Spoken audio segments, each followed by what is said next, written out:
join with us. Today we'd like to go on with our look at the commandments, good refresher on the commandments. We ended up with the fifth commandment last week, thou shalt not murder. And we talked about what that all meant. Now we're going to look at another one, thou shalt not commit adultery, the sixth commandment.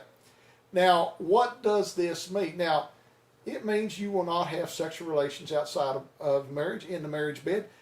Adultery is sex between two people that are married to somebody else.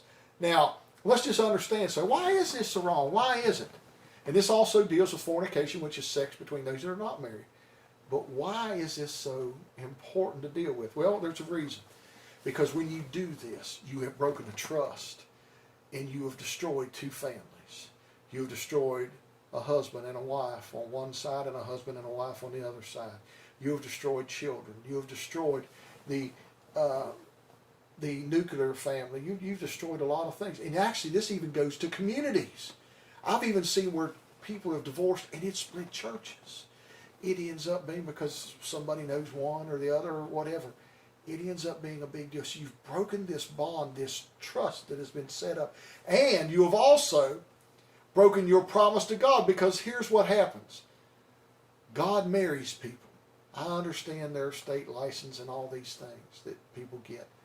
But God is the one that really marries people. So what have you done? You have taken God's name in vain, because why? You have not honored your promise, because you promised to God, you promised to that minister, and you promised to everybody sitting there, and you also promised to each other that you would be faithful to one another in Christ. You have broken God's laws, and you have destroyed a family. Now, why does Jesus then later go ahead and say, and he does the same thing with murder. He says, you have heard that it was said that thou shalt not commit murder. You have heard it said that thou shalt not commit adultery. But I say to you, if you say, you fool, then you have committed murder already. If you look at a woman with lust in your heart, you committed adultery with her already. What is Jesus trying to tell us here? It seems like he's one-upping the commandment, making it even harder. No, what he is saying is this. Where do murders start? Where does adultery, where do all of these sins start? They start in the mind. And Jesus is saying, put a fence around it. Stop it here. Stop it here. That's why he says if you look at a woman and you lust in your heart and you commit adultery, he's saying stop it there. Why? If you do it the other way, it stopped with the fifth commandment. You stop murder, you stop it after they're dead. Here you stop it in the bed after the trust has been broken, the families have been hurt.